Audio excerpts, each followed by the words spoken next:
नमस्कार। एक बार फिर से आप सभी का बहुत बहुत स्वागत है परीक्षा वर्ल्ड के इस यूट्यूब चैनल में। दोस्तों, पीईटी 2022 की परीक्षा के लिए सामान्य जागरूकता और करंट अफेयर्स की जो मोस्ट एक्सपेक्टेड क्वेश्चन आंसर की सीरीज चला रहे हैं हम, उसका जो सेट नंबर 5 है उसको यहाँ पे हम कंप्लीट करने वाले हैं। दोस्तों, आपकी पीईटी की परीक्षा काफ़ी नज़दीक आ चुकी है, आपके एडमिट कार्ड भी जारी हो चुके हैं। तो इसी को देखते हुए जो है प्रश्नों की संख्या को आज से हमने बढ़ा दिया है। आज से हम 50 प्रश्नों को कवर किया करेंगे इन दोनों टॉपिक के मिला के। तो आज यह 5वां सेट इसका है। 5वां सेट आपका काफ़ी ज़्यादा महत्वपूर्ण होने वाला है, क्योंकि इसमें प्रश्नों की संख्या को बढ़ा भी दिया गया है और बहुत सारे एडिशनल फैक्ट्स को भी आज यहाँ पे कवर करेंगे इन दो टॉपिक से रिलेटेड। तो चलिए वीडियो को स्टार्ट करते हैं। जैसा कि आप सभी को पता है, इन दोनों टॉपिक से मिला के 20 नंबर के प्रश्न जो हैं आपके पीईटी की परीक्षा में पूछे जाएंगे। तो पहला प्रश्न आपकी स्क्रीन पर है, मुफ्त पीरियड्स प्रोडक्ट के लिए कानून लागू करने वाला दुनिया का पहला देश कौन बना है। काफ़ी ज़्यादा महत्वपूर्ण प्रश्न है करंट अफेयर्स का। तो राइट आंसर आपका क्या हो जाएगा, स्कॉटलैंड, यानी कि ऑप्शन आपका बी यहाँ पे बिल्कुल सही है, स्कॉटलैंड। विश्व शेर दिवस यानी यह कब मनाया जाता है, विश्व सिंह दिवस या विश्व शेर दिवस आप कह लीजिए, कब मनाया जाता है। तो 10 अगस्त को आप याद रखिएगा, विश्व शेर दिवस या विश्व सिंह दिवस आपका 10 अगस्त को मनाया जाता है, यानी कि ऑप्शन आपका सी यहाँ पे बिल्कुल सही दिया गया है। अगला प्रश्न आपके सामने है, और निम्नलिखित में से भारत रत्न पाने वाला पहला संगीतकार कौन था। इंपॉर्टेंट प्रश्न है। तो भारत रत्न से सम्मानित होने वाले पहले संगीतकार इसमें से कौन है, तो एम.एस. सुब्बालक्ष्मी, यानी कि ऑप्शन आपका बी यहाँ पे बिल्कुल सही है। एम.एस. सुब्बालक्ष्मी को जो है 1998 में भारत रत्न दिया गया था। तो ये चीज़ आपको पता होनी चाहिए। यहाँ पे आप देख पा रहे हैं, प्रसिद्ध भारतीय कर्नाटिक गायिका ये हैं एम.एस. सुब्बालक्ष्मी। इनको 1998 में भारत रत्न से सम्मानित किया गया था। इसके अलावा लता मंगेशकर और उस्ताद बिस्मिल्लाह खां को 2001 में सम्मानित किया गया था। इसके बाद भीमसेन जोशी को 2009 में भारत रत्न पुरस्कार से सम्मानित किया गया था। तो ये एडिशनल फैक्ट भी आप याद रखिएगा। तो प्रश्न के अनुसार आपका राइट आंसर क्या हो जाएगा, एम.एस. सुब्बालक्ष्मी। अर्थशास्त्र में अकेले नोबेल पुरस्कार प्राप्त करने वाला प्रथम अर्थशास्त्री यहाँ पे पूछा जा रहा है, कौन था। अर्थशास्त्र में अकेले नोबेल पुरस्कार प्राप्त करने वाला प्रथम अर्थशास्त्री, तो राइट आंसर आपका क्या हो जाएगा, पॉल ए सैमुअल्सन, यानी कि ऑप्शन आपका डी यहाँ पे बिल्कुल सही हो जाएगा। पॉल ए सैमुअल्सन जो है यह अर्थशास्त्र में अकेले नोबेल पुरस्कार प्राप्त करने वाला प्रथम अर्थशास्त्री था। तो इसके बारे में आपको याद रखना, ऑप्शन आपका डी यहाँ पे बिल्कुल सही हो जाएगा। अगला प्रश्न आपके सामने दिया गया है, हाल ही में किस देश से संबंधित खिलाड़ी केविन ओ ब्रायन ने अंतर्राष्ट्रीय क्रिकेट से संन्यास ले लिया है। केविन ओ ब्रायन जो है किस देश के खिलाड़ी हैं जिन्होंने अंतर्राष्ट्रीय क्रिकेट से संन्यास ले लिया है, तो आयरलैंड आपका राइट आंसर हो जाएगा। ऑप्शन आपका सी यहाँ पे बिल्कुल सही हो जाएगा। आयरलैंड के ये क्रिकेट खिलाड़ी थे केविन ओ ब्रायन।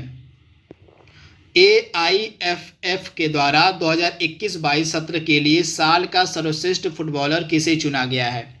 महत्वपूर्ण करंट अफेयर्स का प्रश्न आपके सामने है। यहाँ पे साल का पुरुष कर लीजिए आप, पुरुष फुटबॉलर। तो AIFF के द्वारा 2021-22 सत्र के लिए साल का सर्वश्रेष्ठ पुरुष फुटबॉलर चुना गया है सुनील छेत्री को, यानी कि ऑप्शन आपका यहाँ पे सी जो है बिल्कुल सही हो जाएगा, सुनील छेत्री को। तो इसके बारे में आप याद देखिएगा, साल के ये सर्वश्रेष्ठ पुरुष फुटबॉलर चुने गए हैं। तो ऑप्शन आपका सी यहाँ पे बिल्कुल सही हो जाएगा। किसके द्वारा, तो AIFF के द्वारा 2021-22 के लिए। अर्थशास्त्र में नोबेल पुरस्कार किसने स्थापित किया था। अर्थशास्त्र में नोबेल पुरस्कार किसके द्वारा स्थापित किया गया था, पूछा जा रहा है आपसे। तो स्वीडन का जो सेंट्रल बैंक है उसी के द्वारा अर्थशास्त्र में नोबेल पुरस्कार की स्थापना की गई थी, यानी कि ऑप्शन आपका बी यहाँ पे बिल्कुल सही हो जाएगा, स्वीडन का सेंट्रल बैंक। रविंद्रनाथ टैगोर को किस वर्ष नोबेल पुरस्कार प्रदान किया गया था। रविंद्रनाथ टैगोर को किस वर्ष में नोबेल पुरस्कार प्रदान किया गया था। काफ़ी ज़्यादा महत्वपूर्ण प्रश्न है। तो राइट आंसर आपका क्या होने वाला है, रविंद्रनाथ टैगोर को किस वर्ष में नोबेल पुरस्कार प्रदान किया गया था। तो राइट आंसर हो जाएगा आपका 1913 में। कहाँ, किस वर्ष में, तो 1913 में, यानी कि ऑप्शन आपका यहाँ पे सी वाला है बिल्कुल सही हो जाएगा। आप इसे याद कर लीजिएगा, साहित्य के क्षेत्र में इनको दिया गया था नोबेल पुरस्कार। लिटरेचर यानी कि साहित्य के क्षेत्र में इनकी रचना कौन सी थी? गीतांजलि के लिए। गीतांजलि इनकी काफ़ी फेमस रचना थी, इसी के लिए जो है इनको साहित्य के क्षेत्र में 1913 में नोबेल पुरस्कार दिया गया था। अभी तक जिन जिन भारतीयों को नोबेल पुरस्कार दिया गया है, यहाँ पे पूरी सूची मैंने अपलोड कर दी है, इसको एक बार आइए देख लेते हैं। तो सबसे पहला नोबेल पुरस्कार दिया गया था रविंद्रनाथ टैगोर को साहित्य के क्षेत्र में गीतांजलि की रचना के लिए 1913 में। तो ये चीज़ आप याद रखिएगा।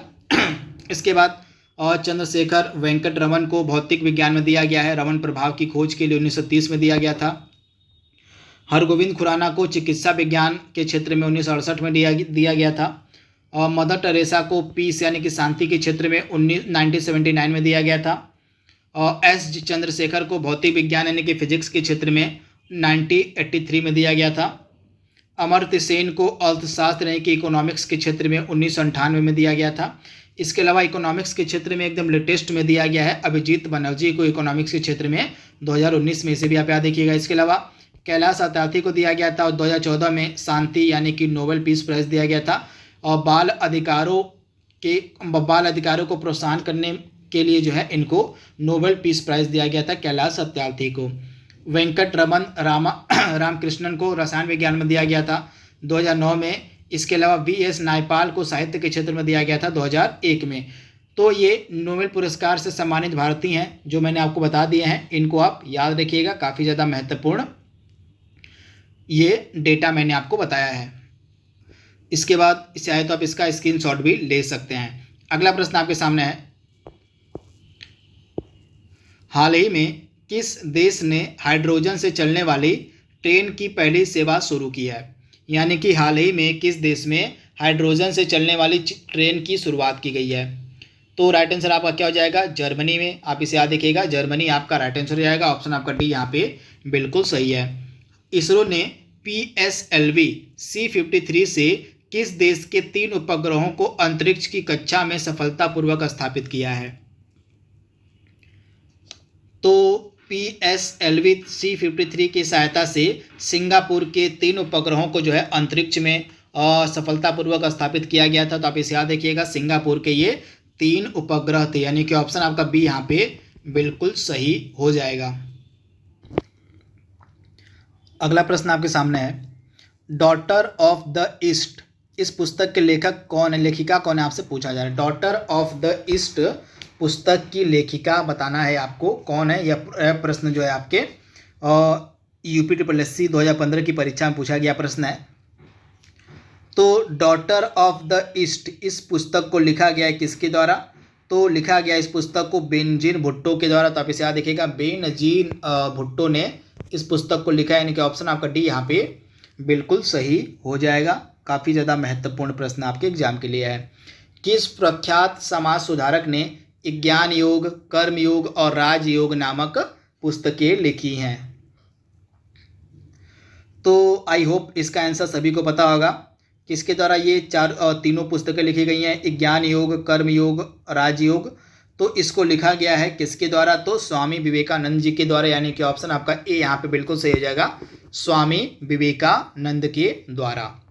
अगला प्रश्न है, हाल ही में किसे भारत के 49वें मुख्य न्यायाधीश के रूप में नियुक्त किया गया है? तो हमारे 49वें मुख्य न्यायाधीश बने हैं, चीफ जस्टिस ऑफ इंडिया बने हैं, CJI बने हैं जस्टिस UU ललित, यानी कि ऑप्शन आपका सी यहाँ पे बिल्कुल सही हो जाएगा, जस्टिस UU ललित। इंपॉर्टेंट प्रश्न है, हाल ही में किस पुरुष क्रिकेटर को जुलाई 2022 के लिए ICC player of the month सम्मान दिया गया था? पुरुष क्रिकेटर का नाम बताना है जिसको जुलाई महीने के लिए ICC player of the month से नवाजा गया है। तो ये श्रीलंका के खिलाड़ी हैं प्रभात जयसूर्या, यानी कि ऑप्शन आपका ए यहाँ पे बिल्कुल सही हो जाएगा, प्रभात जयसूर्या श्रीलंका के ये प्लेयर हैं। अगला प्रश्न आपके सामने है, रविंद्रनाथ टैगोर द्वारा लिखित कहानी का नाम बताना है। इन 4 ऑप्शंस में से कौन सी कहानी जो है रविंद्रनाथ टैगोर के द्वारा लिखी गई है?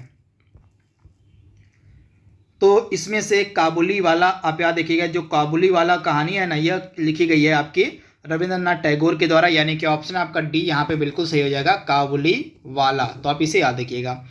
And then one day memoir, यह किसकी आत्मकथा आपसे पूछा जा रहा है।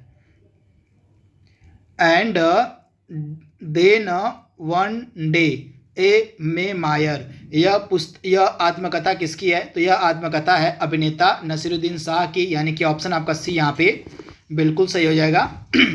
अभिनेता नसीरुद्दीन शाह की यह आत्मकथा है। तो इसके बारे में आपको याद रखना है, काफ़ी ज़्यादा महत्वपूर्ण प्रश्न है।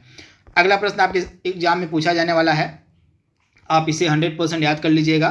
हाल ही में किसे मिस इंडिया यूएसए 2022 का खिताब दिया गया है। इंपॉर्टेंट प्रश्न है, मिस इंडिया यूएसए 2022 का खिताब किसे दिया गया है। तो राइट आंसर आपका क्या हो जाएगा। तो मिस इंडिया यूएसए 2022 का खिताब दिया गया है आर्या वालवेकर को। किसको। तो आर्या वालवेकर को। आर्या इस प्रकार से लिखा गया आपका, आर्या वालवेकर को जो है मिस इंडिया यूएस 2022 का खिताब दिया गया है। तो इसके बारे में आपको याद रखना है। राइट आंसर क्या हो जाएगा आपका, आर्या वालवेकर को। इंपॉर्टेंट प्रश्न, आप इसको स्टार मार्क कर लीजिएगा। 8 अगस्त 2022 को भारत छोड़ो आंदोलन की कौन सी वर्षगांठ मनाई गई। इंपॉर्टेंट प्रश्न है। तो 80वीं वर्षगांठ जो है भारत छोड़ो आंदोलन की मनाई गई थी। तो आप इसे याद रखिएगा। हाल ही में 8 अगस्त 2022 को भारत छोड़ो आंदोलन की जो है 80वीं वर्षगांठ मनाई गई। तो आप इसे याद रखिएगा। 1942 में यह भारत छोड़ो आंदोलन स्टार्ट हुआ था 8 अगस्त के दिन। तो इसकी 2022 में 80वीं वर्षगांठ मनाई गई है। तो आपके लिए काफ़ी ज़्यादा महत्वपूर्ण है, आप इसे याद कर लीजिएगा, इंपॉर्टेंट है। अगला प्रश्न आपके स्क्रीन पर दिया गया है, 2 ग्रीष्मकालीन ओलंपिक खेलों के मध्य कितने वर्षों का अंतराल होता है। इंपॉर्टेंट प्रश्न है, यानी कि 2 आपके जो ग्रीष्मकालीन जो समर ओलंपिक्स खेल होते हैं इनके मध्य कितने मतलब वर्ष का अंतराल होता है। तो आई होप इसका आंसर सभी लोग देंगे। काफ़ी सिंपल सा प्रश्न है। खेल से भी प्रश्न आपके एग्जाम में पूछे जाएंगे, उसी का यह प्रश्न यहाँ पे लिखा गया है आपके सामने। तो फटाक से इसका सबसे पहले आप जवाब दीजिए, उसके बाद मैं आपको इसका आंसर बताऊँगा। तो राइट आंसर आपका क्या हो जाएगा, 4 वर्षों का। 2 जो ग्रीष्मकालीन खेल होते हैं, 2 जो आपके समर ओलंपिक्स गेम्स होते हैं, इनका जो है इनके बीच जो समय का अंतराल वो 4 वर्षों का होता है। यानी कि ऑप्शन आपका यहाँ पे जो सी वाला है बिल्कुल सही हो जाएगा, आप इसे याद रखिएगा। अच्छा, एक चीज़ और आपको बता देता हूँ मैं कि इस 2024 के यानी कि 32 आपका जो 33वां, अब 33वां होगा, हाल ही में 32वां हुआ था। एक चीज़ आप याद कर लीजिएगा, 32वां जो समर ओलंपिक्स हुआ था, ये आपका टोक्यो जापान में हुआ था, हाल ही में संपन्न हुआ यह। तो 32वां जो आपका ग्रीष्मकालीन ओलंपिक खेल था यह टोक्यो में आयोजित किया गया था। और 33वां आपका होगा 2024 में। 33वां जो समर ओलंपिक्स खेल है, जो ग्रीष्मकालीन खेल है 2024 वाला, यह पेरिस में आयोजित किया जाएगा। तो ये चीज़ आप याद रखिएगा, 2024 में, यानी कि 33वां जो ग्रीष्मकालीन ओलंपिक खेल है आपका पेरिस में आयोजित किया जाएगा। इंपॉर्टेंट है। इसके बाद 34वां ग्रीष्मकालीन ओलंपिक खेल 2028 में लॉस एंजलिस में होगा। तो ये चीज़ भी आप याद रखिएगा। अगला प्रश्न आपके सामने है, राष्ट्रीय खेल दिवस जैसा कि आप सभी को पता है 29 अगस्त को मनाया जाता है, नेशनल स्पोर्ट्स डे। तो आपको बताना है कि यह निम्नलिखित में से किससे संबंधित है। इंपॉर्टेंट प्रश्न है। राइट आंसर आपका क्या होने वाला है, मेजर ध्यानचंद्र का यह जन्म दिवस होता है, जो भारत में राष्ट्रीय खेल दिवस के रूप में मनाया जाता है। भारत में हॉकी के जादूगर कहे जाते हैं मेजर ध्यानचंद्र, इन्हीं का बर्थडे भारत में राष्ट्रीय खेल दिवस के रूप में मनाया जाता है, सेलिब्रेट किया जाता है। तो ऑप्शन आपका ए यहाँ पे 100% सही जवाब हो जाएगा। अगला प्रश्न आपके सामने है, हाल ही में कौन शतरंज खिलाड़ी है, मतलब कौन शतरंज खिलाड़ी भारत के 75वें ग्रैंड मास्टर बने हैं। भारत के 75वें ग्रैंड मास्टर का नाम आपको बताना है। तो भारत के 75वें ग्रैंड मास्टर बने हैं वी प्रणव, यानी कि ऑप्शन आपका यहाँ पे और डी वाला बिल्कुल सही हो जाएगा, वी प्रणव। CSIR की पहली महिला महानिदेशक कौन बनी है। 100% एग्जाम में छपने वाला प्रश्न आपका है, इसको आप नोट डाउन कर लीजिएगा। तो CSIR की पहली महिला महानिदेशक बनी है नल्लाथम्बी कलाई सेल्वी। तो आप इसे याद कर लीजिएगा, ऑप्शन आपका यहाँ पे सी वाला बिल्कुल सही हो जाएगा, नल्लाथम्बी कलाई सेल्वी। ऑप्शन आपका सी यहाँ पे बिल्कुल सही हो जाएगा। इंपॉर्टेंट प्रश्न है, इसको आप स्टार मार्क जरूर कर लीजिएगा। अगला प्रश्न आपकी स्क्रीन पर है, क्रिकेट में जब गेंद जो है बल्लेबाज के बल्ले या शरीर को छुए बिना गुजरे तो उस समय लिए गए रन को क्या कहा जाता है। चलिए, सभी लोग क्रिकेट खेलते होंगे या खेले होंगे, इसका जवाब फटाक से आप दीजिए कि इस प्रकार की क्रिया को हम क्या कहते हैं। जब गेंद बल्लेबाज के बल्ले या शरीर को छुए बिना गुजर जाती है तो उस परिस्थिति में जो रन लिया जाता है उसको हम क्या कहते हैं, तो उसको हम बोलते हैं बाई, यानी कि ऑप्शन आपका यहाँ पे सी बिल्कुल सही हो जाएगा, बाई उसको कहा जाता है। लव निम्नलिखित में से किस खेल से संबंधित है। लव यह जो है किस खेल से संबंधित है, तो लव का संबंध हो जाएगा टेनिस से, यानी कि ऑप्शन आपका जो यहाँ पे ए है बिल्कुल सही हो जाएगा। शब्दावलियाँ भी आपसे एग्जाम में पूछी जा सकती हैं, खेल की शब्दावलियाँ जो हैं आपसे एग्जाम में पूछी जा सकती हैं, तो शब्दावलियों को भी आप देख लीजिएगा एक बार। तो जो लव है यह टेनिस से रिलेटेड है, तो आप इसे याद रखिएगा, काफ़ी ज़्यादा महत्वपूर्ण प्रश्न है। क्या बता सकते हैं कि क्रिकेट का जो अगला वर्ल्ड कप होगा 2023 वाला कहाँ पर आयोजित किया जाएगा। क्रिकेट का आईसीसी का 50 ओवर्स का जो अंतर्राष्ट्रीय मतलब वर्ल्ड कप होगा यह कहाँ पर आयोजित किया जाएगा, इसका जवाब आप हमें कमेंट बॉक्स में ज़रूर दीजिएगा। इम्पॉर्टेंट प्रश्न मैंने आपसे पूछा हुआ है। इसके बाद अगला प्रश्न आपके सामने है, हाल ही में किस राज्य की सरकार ने अपने प्रत्येक जिले में एक संस्कृत ग्राम विकसित करने का डिसीजन लिया है। तो उत्तराखंड की सरकार जो है अपने प्रत्येक जिले में एक संस्कृत ग्राम विकसित करेगी, यानी कि ऑप्शन आपका ए यहाँ पे बिल्कुल सही हो जाएगा, उत्तराखंड की सरकार। हाल ही में ऊर्जा मंत्रालय के द्वारा किस राज्य में दुनिया का सबसे बड़ा तैरता हुआ सौर ऊर्जा संयंत्र बनाने की घोषणा की गई है। तो बहुत बार इसके बारे में मैंने आपको पढ़ाया हुआ है, तो इसका जवाब आप हमें कमेंट बॉक्स में देंगे। बहुत बार मैंने लगभग 100 बार इसके बारे में आपको बताया होगा कि दुनिया का जो सबसे बड़ा सौर ऊर्जा संयंत्र है किसके द्वारा लगाया जा रहा है और कहाँ पर लगाया जा रहा है, तो इसका जवाब आप हमें कमेंट बॉक्स में देंगे। अगर आप डेली बेसिस पर करंट अफेयर्स फॉलो करते होंगे तो इसका जवाब आपको पता होगा, या मंथली जो मैंने करंट अफेयर्स की सीरीज आप तक पहुँचाई हुई है उसमें मैंने बहुत बार इसके बारे में पढ़ाया हुआ है, तो इसका जवाब आप हमें कमेंट बॉक्स में जरूर दीजिएगा। अगला प्रश्न आपके सामने है, निम्नलिखित में से कौन जम्मू कश्मीर का वर्तमान में उपराज्यपाल है। जम्मू कश्मीर के वर्तमान में लेफ्टिनेंट गवर्नर कौन है। तो राइट आंसर आपका क्या हो जाएगा, मनोज सिन्हा साहब, यानी कि ऑप्शन आपका ए यहाँ पे बिल्कुल सही हो जाएगा। मनोज सिन्हा जो हैं ये वर्तमान में उपराज्यपाल हैं, कहाँ के, तो ये उपराज्यपाल हैं आपके जम्मू कश्मीर के, तो आप इसे याद रखिएगा, मनोज सिन्हा इंपॉर्टेंट है। यहाँ पे इन चारों ऑप्शंस के बारे में पूरी डिटेल यहाँ पर लिखी गई है। ये चारों हमारे केंद्र शासित प्रदेश हैं, आपके सामने दिए गए हैं, दिल्ली, जम्मू कश्मीर, लद्दाख, पुडुचेरी।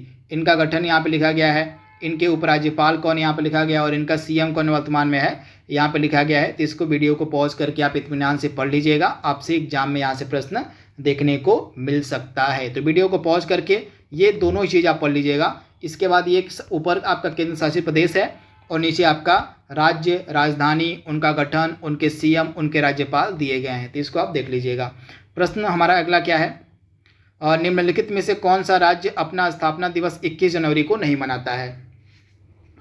तो इसमें से त्रिपुरा अपना स्थापना दिवस 21 जनवरी को मनाता है, मेघालय मनाता है, मणिपुर मनाता है, लेकिन उड़ीसा अपना स्थापना दिवस 21 जनवरी को नहीं मनाता बल्कि 1 अप्रैल को मनाता है। तथा उड़ीसा जो अपना स्थापना दिवस 1 अप्रैल को मनाता है वह किस रूप में मनाता है, तो उत्कल दिवस के रूप में। इससे भी आप याद देखिएगा, उड़ीसा जो है अपना स्थापना दिवस उत्कल दिवस के रूप में सेलिब्रेट करता है, मनाता है, तो इसके बारे में भी आप याद देखिएगा। तो उड़ीसा इसमें से आपका राइट आंसर हो जाएगा। यहाँ पे इन चारों राज्यों के बारे में पूरी डिटेल लिखी गई है, वीडियो को पॉज करके इत्मीनान से आप पढ़ लीजिएगा जो भी चीज़ें यहाँ पे लिखी गई हैं।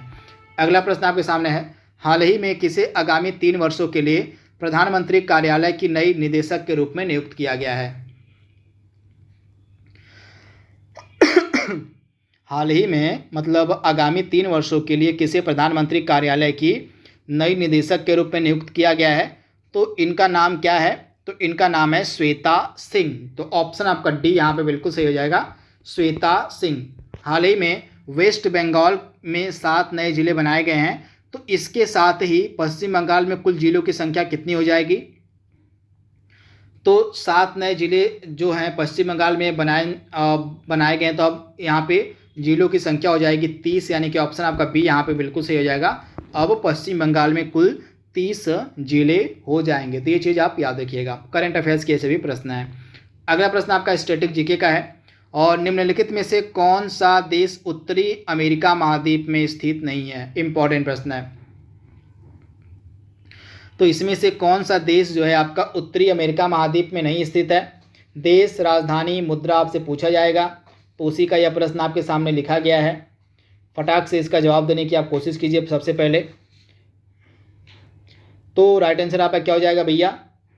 तो राइट आंसर आपका होने वाला है ब्राज़ील। ब्राज़ील यह साउथ अमेरिका कॉन्टिनेंट यानी कि दक्षिण अमेरिका महाद्वीप का देश है। बाकी के तीनों, कनाडा हो गया, हैती हो गया, जमैका हो गया, ये तीनों आपके उत्तरी अमेरिका महाद्वीप के देश हैं। लेकिन ब्राज़ील जो है आपका किस महाद्वीप का देश है? तो ब्राज़ील आपका देश मिल जाएगा साउथ अमेरिका महाद्वीप का। तो ये चीज़ आपको याद रखनी है, इम्पॉर्टेंट है, आपसे एग्जाम में पूछा जा सकता है। तथा जो ब्राज़ील आपका दक्षिण अमेरिका महाद्वीप का देश है, इसकी राजधानी क्या है? तो ब्राज़िलिया है। तो इसके बारे में भी आप याद रखिएगा। इसके अलावा बात यहाँ पे उत्तरी अमेरिका महाद्वीप की है, तो आइए इसके बारे में बात कर लेते हैं। उत्तरी अमेरिका महाद्वीप के जो भी इम्पोर्टेंट देश हैं यहाँ पे आपके सामने लिख दिए गए हैं। उन देशों की राजधानी आपके सामने लिख दी गई है, उनकी मुद्रा आपके सामने लिख दी गई है। बस आपको करना क्या है, वीडियो को यहीं पे रोक देना है और इसको एक बार इत्मीनान से पढ़ लेना है, फिर उसके बाद आपको आगे बढ़ना है, क्योंकि देश, राजधानी, मुद्रा आपसे एग्जाम में पूछी जाएंगी। आपके सिलेबस में ये चीज़ दी गई है। तो इसको वीडियो को पॉज करके आप इत्मीनान से पढ़ के ही आगे बढ़िएगा। अगले प्रश्न की तरफ हम बढ़ते हैं। और एक तरफ आपको देश दिया गया है और एक तरफ राजधानी दी गई है। तो इसमें से आपको बताना है कि कौन सा सुमेलित नहीं है। इंपॉर्टेंट प्रश्न है। मैं आपको बता दूं, ये चारों देश आपके अफ्रीका महाद्वीप के हैं। ये चारों देश आपके अफ्रीका महाद्वीप के हैं। तो आइए देख लेते हैं। मोजाम्बिक की राजधानी क्या है भैया? मोजाम्बिक की राजधानी मपूतो है, बिल्कुल सही दिया गया है। सेनेगल की राजधानी क्या है? हरारे, जो कि बिल्कुल ही गलत दिया गया है। सेनेगल की राजधानी हरारे नहीं है, बल्कि क्या होती है? सेनेगल की राजधानी आपकी हो जाएगी डकार। हरारे किसकी राजधानी? तो हरारे जिम्बाब्वे की है। जाम्बिया की राजधानी आपकी लुसाका हो जाएगी। जाम्बिया की राजधानी लुसाका हो जाएगी। और सोमालिया की राजधानी क्या हो जाएगी? तो सोमालिया की आपकी मोगादिशु हो जाएगी। तो इस प्रकार से मैंने आपको आंसर बता दिया। इसकी डिटेल भी यहाँ पे आपके सामने लिखी हुई है।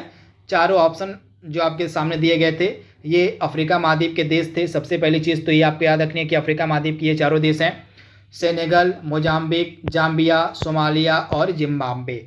इन चारों की, सेनेगल की राजधानी आपकी डकार है और इसकी मुद्रा है पश्चिमी अफ्रीकी फ्रैंक। मोजाम्बिक की राजधानी मपूतो है और इसकी मुद्रा है मेटिकल। जाम्बिया की राजधानी लुसाका है और इसकी मुद्रा काचा है। जाम्बिया की राजधानी जो है लुसाका है, मुद्रा काचा हो जाएगी। सोमालिया की राजधानी मोगादिशु हो जाएगी और मुद्रा यहाँ की सोमालिया सीलिंग हो जाएगी। और इसके बाद लास्ट में आपका बचा जिम्बाब्वे। तो जिम्बाब्वे जो है ना, जिम्बाब्वे की राजधानी आपकी हरारे हो जाएगी और मुद्रा यहाँ पे चलती है US डॉलर। तो ये पांचों देश आपके सामने अफ्रीका महाद्वीप के हैं। अगला प्रश्न आपके सामने है, सेमीकंडक्टर नीति शुरू करने वाला भारत का पहला राज्य कौन बना है? तो सेमीकंडक्टर नीति चालू करने वाला भारत का पहला राज्य बन गया है गुजरात, यानी कि ऑप्शन आपका बी यहाँ पे बिल्कुल सही हो जाएगा, गुजरात। हाल ही में वसीफा नाजरीन K2 फतह करने वाली किस देश की पहली महिला बन गई हैं? तो K2 पर चढ़ने वाले, K2 फतह करने वाली ये बांग्लादेश की पहली महिला बन गई हैं। इनका नाम है वसीफा नाजरीन। तो ये कहाँ की रहने वाली हैं?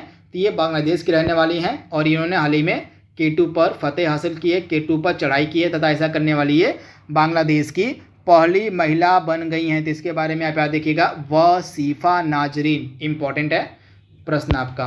अगला प्रश्न आपके सामने है, एमनेस्टी इंटरनेशनल का मुख्यालय, यहाँ पे आपसे पूछा जा रहा है कि जो एमनेस्टी इंटरनेशनल है इसका मुख्यालय फटाक से आपको बताना है कहाँ पर है। तो एमनेस्टी इंटरनेशनल का मुख्यालय आपको मिलेगा कहाँ पर? तो लंदन में मिलेगा। आप इसे याद कर लीजिएगा। 1961 में इसकी स्थापना की गई थी एमनेस्टी इंटरनेशनल की, और लंदन में इसका हेडक्वार्टर, यानी कि ऑप्शन आपका ए यहाँ पे बिल्कुल सही हो जाएगा। इसके बाद ऑप्शन आप यहाँ पे बी देख पा रहे हैं, वियना। वियना में किसका हेडक्वार्टर है? तो ओपेक का हेडक्वार्टर आप नोट डाउन करते चलिएगा। ओपेक का हेडक्वार्टर आपको मिलेगा वियना में, ये चीज़ आपको पता होनी चाहिए। इसके अलावा वियना में एक और इम्पॉर्टेंट संगठन का जो है हेडक्वार्टर है, जो अभी मेरे दिमाग में नहीं आ पा रहा है। क्या बता सकते हैं कि वियना में एक और किस महत्वपूर्ण संगठन का हेडक्वार्टर है? ये आपका होमवर्क है, आपको बताना है कि वियना में किस अन्य इम्पॉर्टेंट संगठन का हेडक्वार्टर है। आप ज़रूर से इसको याद कर लीजिएगा। अंतर्राष्ट्रीय संगठन और उनके हेडक्वार्टर आपसे एग्जाम में पूछे जाएंगे, तो इसी कारण से मैं ये चीज़ें आपसे पूछ रहा हूँ। इसके अलावा द हेग में किसका हेडक्वार्टर है? तो द हेग में आप सभी को पता होगा किसका हेडक्वार्टर है, तो इंटरनेशनल कोर्ट ऑफ जस्टिस का हेडक्वार्टर आपको मिलेगा द हेग में। तो इसके बारे में आप याद देखिएगा, यानी कि अंतर्राष्ट्रीय न्यायालय जिसको बोलते हैं, अंतर्राष्ट्रीय न्यायालय का जो हेडक्वार्टर है आपको मिलेगा द हेग में, आप इसे याद कर लीजिएगा। इसके बाद ब्रुसेल्स में किसका हेडक्वार्टर है? तो ब्रुसेल्स में आपको नाटो का हेडक्वार्टर मिलेगा, नाटो का हेडक्वार्टर आपको ब्रुसेल्स में मिलेगा। इसके अलावा यूरोपियन यूनियन का भी हेडक्वार्टर आपको ब्रुसेल्स में मिलेगा। तो ये दो इम्पॉर्टेंट संगठन हैं जिनका हेडक्वार्टर आपको मिलेगा ब्रुसेल्स में। एक हो गया आपका यूरोपियन यूनियन, दूसरा आपका क्या हो गया? तो दूसरा आपका हो गया नाटो। तो ये चीज़ आप याद रखिएगा। इंटरपोल का मुख्यालय आपसे पूछा जा रहा है कहाँ पर है? इंटरपोल का मुख्यालय कहाँ पर है? तो इंटरपोल का मुख्यालय आपको मिलेगा फ्रांस के लियोन शहर में, यानी कि ऑप्शन आपका यहाँ पे बी बिल्कुल सही हो जाएगा। फ्रांस के लियोन शहर में इंटरपोल का मुख्यालय है, तो आप इसे याद कर लीजिएगा। इंपॉर्टेंट प्रश्न है, डायरेक्टली आपसे पूछा जा सकता है। इसके अलावा जो वॉशिंगटन डीसी है, यहाँ पे दो इम्पॉर्टेंट संगठन का मुख्यालय है। एक तो IMF हो गया और एक आपका हो गया वर्ल्ड बैंक। IMF और वर्ल्ड बैंक, इन दोनों का मुख्यालय कहाँ पर है? तो वॉशिंगटन डीसी में है। तो इसके बारे में आप याद देखिएगा। लियोन में इंटरपोल का मुख्यालय है। इसके अलावा रोम जो देख रहे हैं ऑप्शन सी वाला, रोम इटली का यह रोम है। तो रोम में किसका हेडक्वार्टर है? तो रोम में आपको मिलेगा खाद्य एवं कृषि संगठन, यानी कि FAO का हेडक्वार्टर। तो इसके बारे में भी आप याद देखिएगा। इसके बाद न्यूयॉर्क में किसका हेडक्वार्टर है? तो न्यूयॉर्क में आपका UNO यानी कि यूनाइटेड नेशंस का हेडक्वार्टर आपको मिलेगा न्यूयॉर्क में। इसके अलावा न्यूयॉर्क में यूनिसेफ का हेडक्वार्टर है। इसके अलावा न्यूयॉर्क में आपका UNDP यानी कि संयुक्त राष्ट्र विकास कार्यक्रम का भी हेडक्वार्टर आपको मिलेगा न्यूयॉर्क में। तो जो ऑप्शन थे उनको भी मैंने यहाँ पे बता दिया है आपको, आप इसे याद कर लीजिएगा। अगला प्रश्न आपके सामने है, हाल ही में सबसे अधिक वेतन पाने वाले FMCG CEO कौन बने हैं? तो सबसे ज़्यादा वेतन पाने वाले FMCG CEO बन गए हैं सौगात गुप्ता, यानी कि ऑप्शन आपका बी यहाँ पे बिल्कुल सही हो जाएगा, सौगात गुप्ता। ICC ने बांग्लादेशी तेज गेंदबाज सोहिदुल इस्लाम को डोपिंग उल्लंघन करने पर कितने महीने के लिए प्रतिबंधित कर दिया है?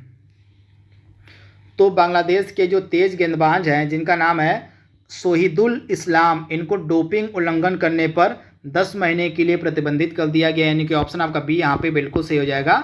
10 महीने के लिए जो है इनको प्रतिबंधित कर दिया गया है। तो आप इसे याद कर लीजिएगा। ये कहाँ के खिलाड़ी हैं? तो ये तेज गेंदबाज हैं, फास्ट बॉलर हैं, कहाँ के? बांग्लादेश के। तो इनके बारे में आप याद रखिएगा। प्रश्न अगला आपके सामने है, केंद्रीय यांत्रिक अभियांत्रिक अनुसंधान संस्थान कहाँ पर है? आपसे पूछा जा रहा है। फटाक से इसका जवाब देने की आप कोशिश कीजिए कि जो केंद्रीय यांत्रिक अभियांत्रिकी अनुसंधान संस्थान है आपको कहाँ पर देखने को मिलेगा। अनुसंधान संस्थान से भी आपके एग्जाम में प्रश्न पूछा जाएगा। तो यह संस्थान आपको मिलेगा पश्चिम बंगाल के दुर्गापुर में। ऑप्शन आपका बी यहाँ पे बिल्कुल सही हो जाएगा। पश्चिम बंगाल के जो दुर्गापुर में आपको केंद्रीय यांत्रिक अभियांत्रिकी अनुसंधान संस्थान मिलेगा। इसके अलावा जो भावनगर ऑप्शन में आप देख पा रहे हैं, भावनगर ये गुजरात वाला है। तो गुजरात के भावनगर में कौन सा संस्थान है? तो केंद्रीय नमक एवं समुद्री रसायन अनुसंधान संस्थान आपको गुजरात के भावनगर में मिलेगा। इसके अलावा रुड़की में कौन सा संस्थान है? तो ये उत्तराखंड का रुड़की है। तो केंद्रीय भवन निर्माण अनुसंधान संस्थान आपको रुड़की में मिलेगा। इसके अलावा मैसूर में कौन सा आपका संस्थान है? तो मैसूर यहाँ पे कर्नाटक में है मैसूर आपका। तो मैसूर में आपको मिलेगा केंद्रीय खाद्य प्रौद्योगिकी अनुसंधान संस्थान। तो इन चारों ऑप्शन को मैंने आपको बता दिया है। अगला प्रश्न आपके सामने है, जयपुर सिटी को किस वर्ष में यूनेस्को विश्व धरोहर स्थल घोषित किया गया था? आप याद रखिएगा, पूरा जो जयपुर शहर है ना, जयपुर सिटी है, वह पूरा ही विश्व धरोहर स्थल घोषित किया गया है यूनेस्को के द्वारा। तो किस वर्ष में इसको किया गया था? तो जयपुर सिटी राजस्थान को 2019 में जो है यूनेस्को वर्ल्ड हेरिटेज साइट घोषित किया गया था। पूरा का पूरा शहर ही जो है यूनेस्को वर्ल्ड हेरिटेज साइट है जयपुर। तो इसके बारे में आप याद रखिएगा। इसके अलावा 2017 में अहमदाबाद शहर को भी अहमदाबाद शहर को भी यूनेस्को वर्ल्ड हेरिटेज साइट घोषित किया गया था। तो पूरा का पूरा अहमदाबाद शहर भी आपका यूनेस्को विश्व धरोहर स्थल में शामिल है। तो इसके बारे में आप याद रखिएगा, इंपॉर्टेंट है, डायरेक्टली आपसे पूछा जा सकता है इसके बारे में। इसके बाद अगला प्रश्न आपके सामने दिया गया है, भारत में इंटरनेट क्रांति का जनक किसे कहा जाता है जिनका हाल ही में निधन हो गया है? तो इनका नाम है ब्रिजेंद्र पांडे, इस प्रकार से लिखा है इनका नाम। सॉरी, ब्रिजेंद्र कुमार सिंगल है ना, ब्रिजेंद्र। तो ब्रिजेंद्र कुमार सिंगल जो हैं ये भारत में इंटरनेट क्रांति के जनक कहे जाते थे, जिनका हाल ही में निधन हो गया है। तो आप इसे याद रखिएगा, ब्रिजेंद्र कुमार सिंगल, यानी कि ऑप्शन आपका ए यहाँ पे बिल्कुल सही हो जाएगा। हाल ही में नीरज चोपड़ा ने विश्व एथलेटिक्स में भाला फेंक स्पर्धा में कौन सा पदक जीता है? काफ़ी महत्वपूर्ण प्रश्न है। आपको बताना है कि हाल ही में नीरज चोपड़ा के द्वारा विश्व एथलेटिक्स में भाला फेंक स्पर्धा में कौन सा पदक जीता गया था? तो नीरज चोपड़ा ने जीता इसमें रजत पदक, यानी कि ऑप्शन आपका बी यहाँ पे बिल्कुल सही हो जाएगा, रजत पदक। तो इसके बारे में आप याद रखिएगा। अगला प्रश्न आपके सामने है, प्रसिद्ध पर्यटन स्थल निशात बाग और शालीमार बाग निम्नलिखित में से किस जगह पर स्थित है? निशात बाग और शालीमार बाग आपको कहाँ पर मिलेगा? आपको बताना है इसका राइट आंसर।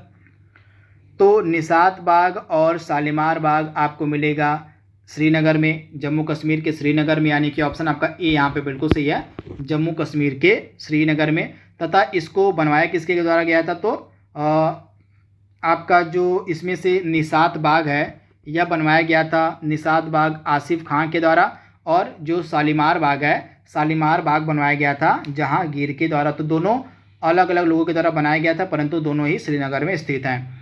आज का लास्ट प्रश्न आपके सामने है, पर्यावरण संरक्षण अधिनियम कब पारित किया गया था?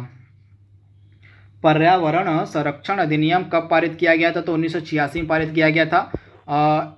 इसको हम अम्ब्रेला एक्ट के नाम से भी जानते हैं, इसको हम छाता विधान या अम्ब्रेला एक्ट के नाम से भी जानते हैं पर्यावरण संरक्षण अधिनियम को, और यह 1986 में पारित किया गया था। तो दोस्तों इस तरह से 50 इंपॉर्टेंट प्रश्नों को हमने कवर कर लिया है। बाकी 2 प्रश्न आपके बाकी रह गए, इनको भी देख लेते हैं। ये हाल ही में भारत और किस देश के बीच समुद्री साझेदारी अभ्यास शुरू हुआ है? तो समुद्री साझेदारी जो अभ्यास है भारत और जापान के मध्य शुरू हुआ था हाल ही में, यानी कि ऑप्शन आपका बी यहाँ पे बिल्कुल सही है, भारत और जापान के मध्य। इसके बाद हाल ही में विश्व बैंक का मुख्य अर्थशास्त्री किसे नियुक्त किया गया है? और विश्व बैंक का जो चीफ इकोनॉमिस्ट है, मुख्य अर्थशास्त्री है, किसे नियुक्त किया गया है? तो इनका नाम है इंदरमीत गिल। ऑप्शन आपका यहाँ पे जो बी वाला दिया गया है बिल्कुल सही हो जाएगा। इंदरमीत गिल जो हैं ये विश्व बैंक के मुख्य अर्थशास्त्री हाल ही में नियुक्त किए गए हैं। तो ऑप्शन आपका बी यहाँ पे बिल्कुल सही हो जाएगा। तो इस तरह से दोस्तों 50 इंपॉर्टेंट प्रश्नों को हमने कवर कर लिया है करंट अफेयर्स और जीए के। आई होप यह सीरीज आपको पसंद आएगी, आपके एग्जाम के लिए फ़ायदेमंद होगी। इसी उम्मीद के साथ इस वीडियो को यहीं पे विराम देते हैं। तब तक के लिए thank you, thanks for watching, thank